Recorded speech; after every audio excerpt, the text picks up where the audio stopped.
Bem-vindos de volta, pessoal. Obrigado por acompanharem. No mundo das finanças americanas, uma instituição se destaca acima das demais em poder e influência: o Federal Reserve. Ele define as taxas de juros, influencia os mercados globais e protege a economia dos Estados Unidos. A independência do Federal Reserve é um dos fatores decisivos para a estabilidade da economia americana e seu papel no cenário global. E neste momento, mais uma vez, Donald Trump está de olho nela. Durante o segundo mandato de Trump, uma questão urgente ressurgiu. O presidente dos Estados Unidos pode realmente assumir o controle do Federal Reserve? A resposta é muito complicada, é muito controversa e possivelmente mais importante do que nunca. A guerra contínua de Trump com o Fed, claro, não é novidade.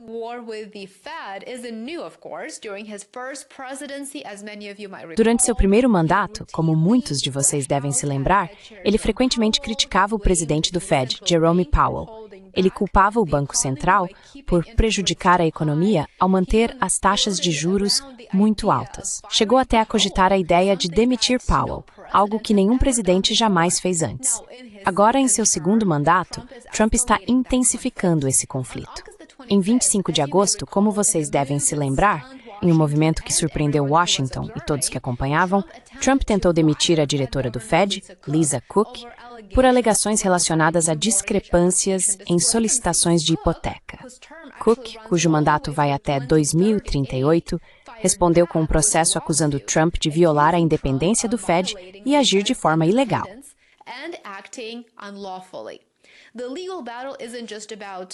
A batalha judicial não diz respeito apenas a Cook, é claro. Trata-se de saber se um presidente dos Estados Unidos pode demitir qualquer autoridade do Fed, e agora os tribunais terão que decidir. A lei realmente concede ao presidente o poder de remover governadores do Fed, mas apenas por justa causa. Isso significa má conduta grave ou negligência, não discordâncias sobre políticas. Os ataques crescentes do presidente Trump ao Federal Reserve, incluindo ameaças de substituir o presidente Jerome Powell e de demitir a governadora Lisa Cook, representam um desafio sem precedentes à independência do Banco Central. Estabelecida pelo Acordo Treasury-Fed de 1951, a autonomia do Fed permite que ele defina as taxas de juros livre de influência política. E aqui você pode me perguntar, por que isso é importante?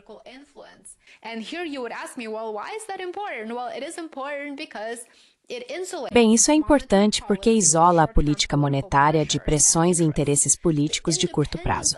A independência do Federal Reserve garante estabilidade econômica de longo prazo e ajuda a controlar a inflação, entre muitas outras coisas. Aliás, isso já foi comprovado em estudos do FMI, nos quais eu ficaria feliz em me aprofundar lá no meu Substack. Parece que a equipe do Trump está agora testando efetivamente os limites dessa regra e possivelmente preparando um movimento maior, que seria remover o próprio Jerome Powell.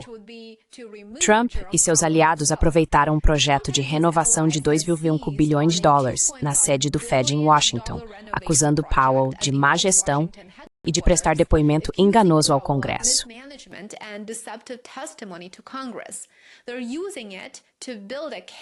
Eles estão usando isso para construir um caso por justa causa. Até agora, nenhuma evidência realmente provou que essas alegações são precisas, mas politicamente a base já está sendo preparada.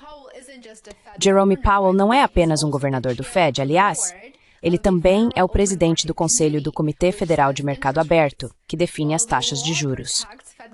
Embora a lei proteja os governadores do Fed de serem removidos sem justa causa, ela não diz o mesmo sobre o presidente. Esse cargo é mais uma designação, uma que o presidente tecnicamente pode controlar.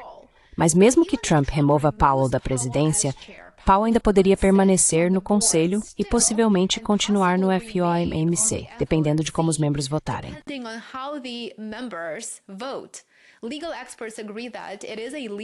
Especialistas jurídicos concordam que, neste momento, trata-se de uma zona cinzenta legal e constitucional, e se Trump tomar alguma iniciativa, isso pode desencadear o maior teste de independência do Fed na história moderna. Aliás, o presidente Trump já começou a remodelar o Fed por meio de indicações. E com mais 2 governadores indicados por Trump, seus aliados passariam a compor a maioria do conselho de 7 membros. Mas é importante lembrar que o grupo responsável pela formulação de políticas do Fed, o FOMC, inclui não apenas o conselho, mas também os 12 presidentes dos bancos regionais. E esses não são indicados pelo presidente. Eles são escolhidos por cada banco de reserva, sujeitos à aprovação do conselho. Ainda assim, quanto mais vagas Trump preencher, mais influência ele terá. E é aí que reside seu verdadeiro poder. Não apenas em demitir, mas também em contratar.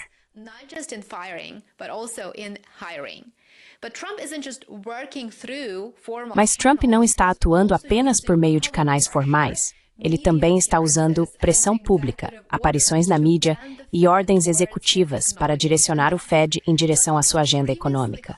Donald Trump já afirmou anteriormente que entende de taxas de juros melhor, abre aspas, e isso é uma citação. Ele disse que entende melhor do que o Fed e não hesita em dizer quando eles estão errados, especialmente quando mantém as taxas estáveis em vez de reduzi-las. Em fevereiro, Trump emitiu uma ordem executiva exigindo que o Conselho do Fed submetesse mudanças regulatórias para revisão da Casa Branca. Esse foi um movimento que muitos viram na época como um desafio à independência do Fed. E embora a política monetária tenha sido isenta dessa ordem, a mensagem foi muito clara. O Fed agora trabalha na Washington de Trump. The Fed works in Trump's Washington now. Trump não é o primeiro presidente a pressionar o Fed. Lyndon Johnson chegou a convocar um presidente do Fed para seu rancho no Texas para intimidá-lo uma vez. Nixon, nos anos 1970, ficou famoso por forçar o Fed, contribuindo para a inflação descontrolada que se seguiu. Mas nenhum presidente moderno testou tantos limites do Fed quanto Trump. As ações dele levantam uma questão desconfortável. O Fed é realmente independente? Ele pode ser verdadeiramente independente? Powell insiste que sim, e que isso é possível. Ele diz que o Fed é guiado apenas pelo que é melhor para a economia, não pela política. Mas críticos apontam que o Fed trabalha em estreita colaboração com o Congresso, trabalha muito próximo do Tesouro e, sim, também da Casa Branca. Então, Trump pode assumir o controle do Federal Reserve legalmente? Existem limites, é claro. Políticos.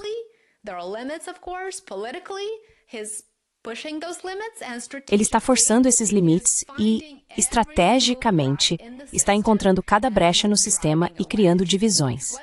Se ele vai ter sucesso ou não pode depender dos tribunais, do Senado, é claro, e da opinião pública. Mas uma coisa é certa neste momento. A batalha pelo Federal Reserve começou claramente, e seu desfecho pode remodelar não apenas a política monetária americana, mas o equilíbrio de poder entre a política e a economia por gerações. Quero saber o que você pensa sobre a independência do Federal Reserve neste momento e se o presidente Trump vai conseguir desafiar essa independência. Adoraria ouvir sua opinião nos comentários abaixo. Muito obrigado por assistir. Lembre-se de curtir, se inscrever e compartilhar. Siga-me no Substack para mais conteúdo. Vou adorar ver você por lá e nos vemos de novo aqui no meu canal amanhã. Até mais. I'll see you back here on my channel tomorrow. Take care.